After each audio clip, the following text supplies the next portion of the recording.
नमस्कार, आप देख रहे हैं दैनिक साथी हरियाणा। साथियों, भाजपा के वरिष्ठ नेता पूर्व वित्त मंत्री कैप्टन अभिमन्यु बुधवार को भाजपा कार्यालय पहुंचे। यहां पर भाजपा पदाधिकारियों से एसआईआर सहित अन्य मसलों पर रूबरू होने के बाद उन्होंने मीडिया कर्मियों से भी बात की। पूर्व मंत्री कैप्टन अभिमन्यु ने कहा कि राज्यसभा चुनाव से कांग्रेस की अंदरूनी स्थिति सामने आ गई है। उन्होंने कहा, बहुमत होने के बावजूद कांग्रेस उम्मीदवार मुश्किल से जीत पाए, जिससे पार्टी की कमजोरी साफ दिखती है। उन्होंने आरोप लगाया कि इनेलो ने चुनाव में हिस्सा नहीं लेकर अप्रत्यक्ष रूप से कांग्रेस का समर्थन किया। इसके अलावा तमाम मसलों पर भी पूर्व मंत्री ने खुलकर अपनी बात रखी। इस दौरान भाजपा जिला अध्यक्ष वंदना पोपली, पूर्व जिला अध्यक्ष प्रीतम सिंह चौहान व भाजपा नेता सुनील मुसेपुर सहित अन्य पदाधिकारी भी मौजूद रहे।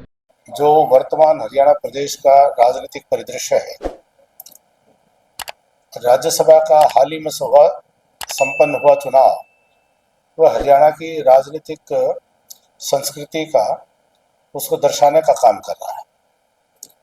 भारतीय जनता पार्टी के उम्मीदवार के तौर पर श्रीमान संजय भाटिया जी, पूर्व सांसद, बड़े स्पष्ट बहुमत के साथ वह राज्यसभा सांसद निर्वाचित हुए हैं। उस बात के लिए बहुत हमें खुशी है और बहुत बहुत बधाई और बहुत शुभकामनाएं। और एक श्रेष्ठ कार्यकर्ता राज्यसभा में पहुंच करके हरियाणा प्रदेश के और देश के हित के विषय सदन में उठाने का काम करेंगे। वहीं दूसरी ओर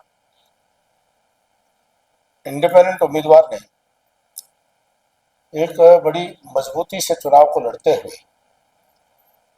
और जिस प्रकार से कांग्रेस पार्टी का उम्मीदवार की जीत स्पष्ट सुनिश्चित मानी जा रही थी, तो उसमें कांग्रेस पार्टी के जो अंदरूनी उसके हालात हैं, विपक्ष की जो आज स्थिति है, वह उजागर हो रही है कि किस प्रकार से उनके 5 लोगों ने आज़ाद उम्मीदवार के पक्ष में सीधे सीधे क्रॉस वोटिंग की और 4 लोगों की वोट खारिज हुई।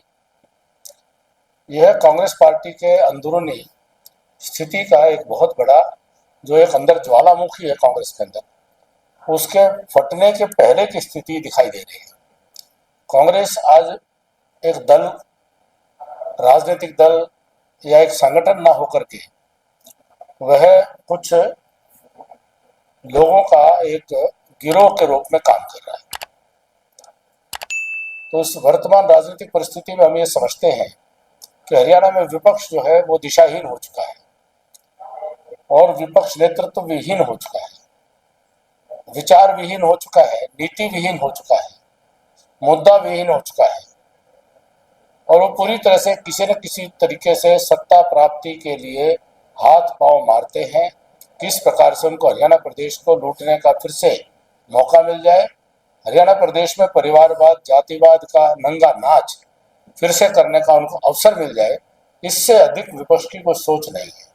राज्यसभा के चुनाव ने उनकी पोल खोल दी है। आधा वोट और मिल जाता, 1 वोट और मिल जाता तो आज़ाद उम्मीदवार जीत जाते और कांग्रेस का बड़ा स्पष्ट जीत दिखने वाला उम्मीदवार जो है वो हार जाता।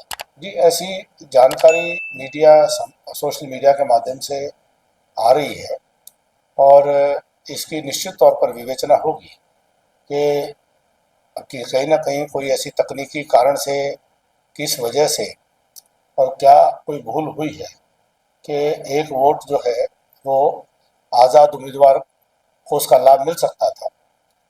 तो भाजपा के अपने उम्मीदवार के पक्ष में तो पूरे वोट ठीक पड़े ही हैं।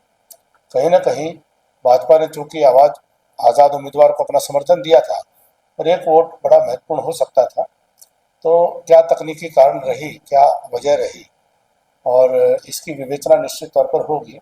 और इसमें कहीं ना कहीं एक बात का हमें पूरा विश्वास है, आप भी अपने दिल पर हाथ रख करके कहेंगे कि भाजपा का वोट जो है वो कोई अनीति के कारण से, दुर्नीति के कारण से वह खराब नहीं हुआ होगा, वह कोई तकनीकी गलती के कारण से संभवतः कुछ हो गया हो, जिसकी विवेचना की जाएगी। तो उनके दावे की तुलना उनके खुली हुई पोल से स्पष्ट हो रही है कि 5 क्रॉस और 4 खराब। तो मुझे लगता है कि ये सवाल जो है, अगर 9 उनके और 1 हमारा, 1 उंगली मेरी तरफ करोगे तो 9 उंगली उनकी तरफ जाएंगे।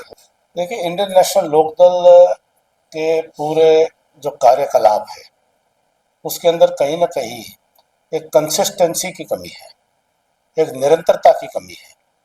जहां पहले वो वोट डालते आए हैं और लोकतंत्र में उनका मानना, सभी ये मानते हैं कि मतदान जरूर करना चाहिए और अपने विवेक से मतदान करना चाहिए, और आज उन्होंने कांग्रेस के विरोध में आजाद उम्मीदवार को भी समर्थन देने में कोताही की है।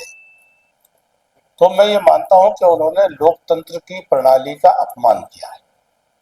उनको लोकतंत्र का सम्मान करना चाहिए था। जो आजाद उम्मीदवार हैं उनको समर्थन देने में उनको कोई राजनीतिक हानि की स्थिति नहीं थी, और कांग्रेस के उनको आजाद उम्मीदवार को वोट ना दे करके परोक्ष रूप से कांग्रेस का समर्थन कर दिया। तो इंडियन नेशनल लोकदल अपना स्थान तय नहीं कर पा रही। वह कांग्रेस के पिछलकू बन करके अगर हरियाणा में राजनीति करेंगे, जो इस राज्यसभा के चुनाव से सीधा सीधा ध्यान में आ रहा है, उन्होंने तो स्वीकार कर लिया वो कांग्रेस के पीछे चलेंगे, कांग्रेस के उम्मीदवार को जितवा करके। उनको स्वतंत्र और आजाद उम्मीदवार को वोट दे करके कांग्रेस के उम्मीदवार को वो हराते तो ध्यान में आता कि वो कांग्रेस विरोधी विचारधारा के लोग हैं। और अब तो उन्होंने परोक्ष रूप से कांग्रेस का समर्थन कर दिया, कांग्रेस की मदद कर दी है। अब ये तो जनता के ऊपर है, जनता इसको किस तरह से देखेगी। आजाद उम्मीदवार को समर्थन ना देना और कांग्रेस के उम्मीदवार की जीत सुनिश्चित कर देना, तो ये उनकी कौन सी राजनीति है, जनता देख रही है।